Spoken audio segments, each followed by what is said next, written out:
ल हामी अब चिया बगान इन्ट्री गऱ्यौँ। अगाडि अगाडि यो शक्ति यहाँ दायाँ बायाँ ल हेर्नुहोस् त चिया बगानै बगान। हामी यही हेर्न आएको हो, हेरिरहेछौँ, चाउचाउ खाइरहेछौँ।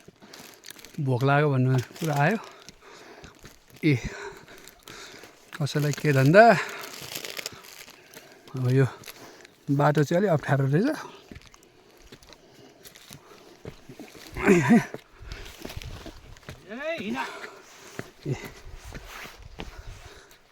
यस्ता हामी चिया बगानको उकालो लाग्यौँ।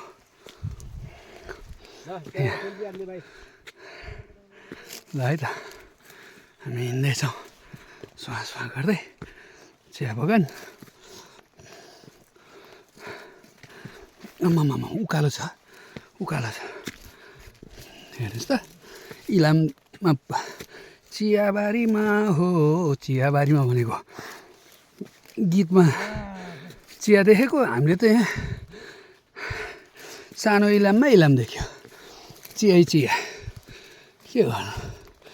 अब यति रमाइलो ठाउँमा आएपछि एक दुईवटा भिडियो त बनाउनु पर्यो होइन। देख्नेहरूले त देखिसकेका छन्, नदेख्नेलाई त देखाउनु पऱ्यो भन्यो।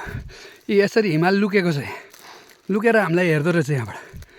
यसरी चट्ट लाएर हिमाल लुकेर हामीलाई हेरिरहेछ अनि हामीलाई जिस्काउँदो रहेछ। हेर्नुहोस् यी पारिपट्टिको भित्तामा पनि पुरै चिया, चिया नै चिया। हाम्रो दाजु चिया बगानको भित्र पसिसक्नु भयो है, सर्लक्क। अहिले चाहिँ गर्मी भयो भन्दै हुनुहुन्छ, के हो दाजु? चिया बगान देखियो होइन? ओके, त्यस्तो छ अवस्था। बस्ने ठाउँ खोज्न थालिसक्यो दाजुले। अलिकति उकालो हिँडेपछि त बस्ने ठाउँ खोजिहाल्छ, जिउ त्यस्तो भइसकेको छ। ल यहाँबाट हेर्नु त ल हिमालले च्याएको। ओहो ल हाम्रो भिनाजु नि आउनुभयो। भान्जो उहाँ एक्लै त्यो चियाबारीको भित्र के खान पस्या हो। ल हेर्नुहोस् त ल हिमालले जिस्काइरहेछ है हामीलाई। यतापट्टि यस्तो डाँडोले जिस्क्याउँदो रहेछ। ए दाजु चिया बगानको बिचमा पस्या छ। अब एउटा गीत लगाइदिएदेखि म नाच्छु भन्दैछ ऊ। नाच्यो दाजु होइन। अनि यस्तै ठाउँमा छौँ हामी। ऊ एउटा आइपुग्यो तलतिरबाट। ल हेर्नुहोस् है त।